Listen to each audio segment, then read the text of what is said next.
بسم الله الرحمن الرحيم. من المعروف أن الحبوب لا تحتوي على الكمية الكافية من الفيتامينات والمعادن لتكون الطيور في صحة ممتازة.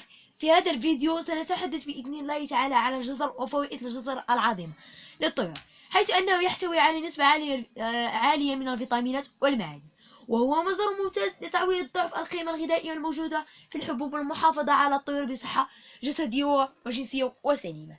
قبل بداية هذا الفيديو المرجو الاشتراك في القناة والضغط على زر اللايك.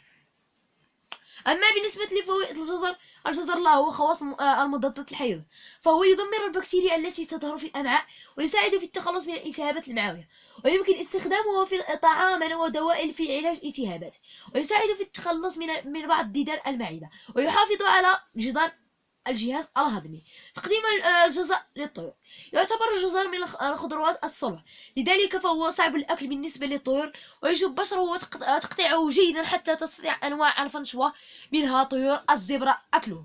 ويمكن تقديمه طازجا ومجففا أو مجففا مع خلط البيض المسلوق.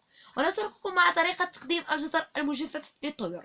نقوم بغسل الجزر جيدا بدون تقشيرها، ونقوم ببشر الجزر وتقطيعه إلى أصغر ما يمكن، ونقوم بوضع الجزر المبشور على قطعه من القماش حتى نتخلص من نسبة المياه العالية.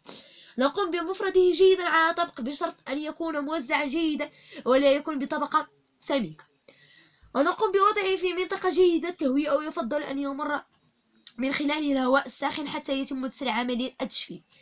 بعد أن يجف نقوم بطحنه حتى يصبح كالسميد الناعم. وفي الأخير أقول لكم السلام عليكم.